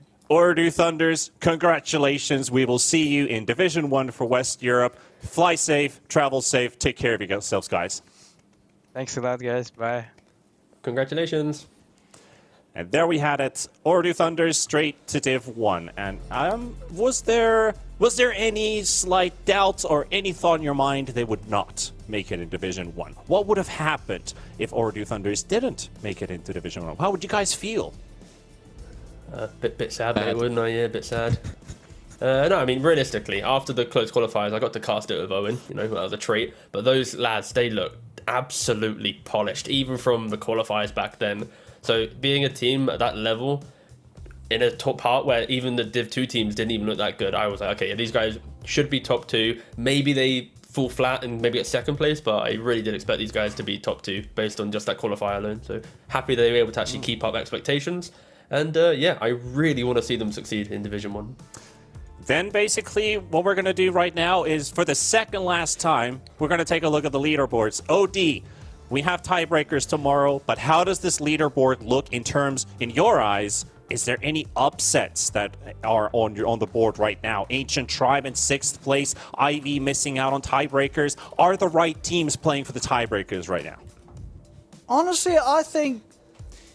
Honestly, my biggest surprise was the fact that Team Bold wasn't able to win a series. I genuinely thought that they would win some of the series. I thought they'd be sort of more of the level of like Ivy and Ancient Tribe. I think sort of, Team Bold and Water Marine Enjoyers overall being at the bottom. Other than Team Bold, as I said, I expected them to win more than 0 series. This is a rough series this time in Division 2. Ivy and Ancient Tribe, they're solid lads, but I think most people would have had Alliance, Manaspa, and to be fair, D2 Hustlers did come in and kind of, impress maybe a bit more than I expected them to. They look really, really solid.